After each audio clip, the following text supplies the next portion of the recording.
அனைவருக்கும் வணக்கம். இன்னைக்கு ஒரு சிறுகதை பற்றி பார்க்கலாமா? கிர்கி அப்படின்ற ஒரு நூல், இஹ்சான் அப்துல் குத்தூஸ். இது எகிப்திய எழுத்தாளர், அரபியில் எழுதப்பட்ட நூல்.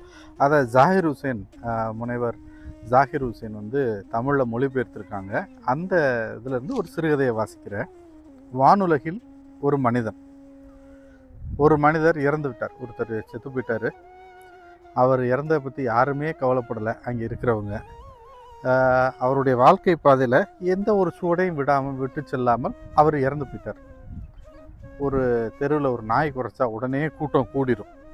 நாய்க்கு என்ன ஆச்சோ அப்படின்னு விசாரிப்பாங்க, பரிதாபப்படுவாங்க, ப்ளூ கிராஸ் ஃபோன் பண்ணுவாங்க, தகவல் தெரிவிப்பாங்க. ஆனால் பாவம் அப்துல் முத்தஜல்லி, இதுதான் அவருடைய பேர், அப்துல் முத்தஜல்லி. அவருக்கு அந்த மாதிரி வருத்தப்படக்கூட யாரும் இல்லை. அவரை மாதிரியே இந்த உலகத்தில் நிறைய பேர் இருக்காங்க.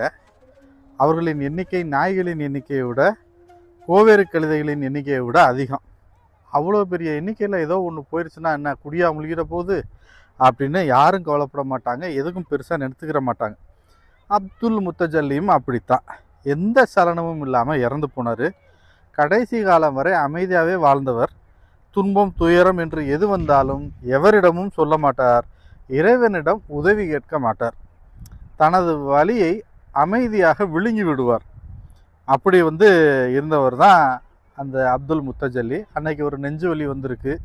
அந்த வழியில் கூட அவர் சாக போகிறோம்ன்றதுக்கு ஒன்றும் புரியாமல், இறைவா அப்படின்னு கூட கேட்காம இறந்து போயிட்டார். பிரச்சனை பக்கத்து வீட்டுக்காரங்களுக்கு தான். அவர் இறந்து போய் உள்ளே கிடந்திருக்கிறாரு, ரொம்ப நாத்தமாக இருக்கே அப்படின்னு கதவை திறந்து தட்டி பார்த்துருக்காங்க. திறக்கிற என்னதும் உடச்சி உள்ளே பார்த்தா இவர் இறந்து போயிட்டாருன்னு வேகமாக கொண்டு போய் புதைச்சிட்டாங்க. புதைச்ச இடத்துல அவர் பேர் எழுதி அந்த கல் வெட்டு கூட வைக்கலை. அப்படி வச்சுருந்தா கூட அவர் பட்ட வேதனையில் அந்த பெயர் பலகை சொல்லியிருக்கும். ஆனால் அப்படி கூட வைக்கலை. இப்படித்தான் அப்துல் முத்தஜல்லி இறந்து போனார், அமைதியாக, எந்த சலனமும் இல்லாமல்.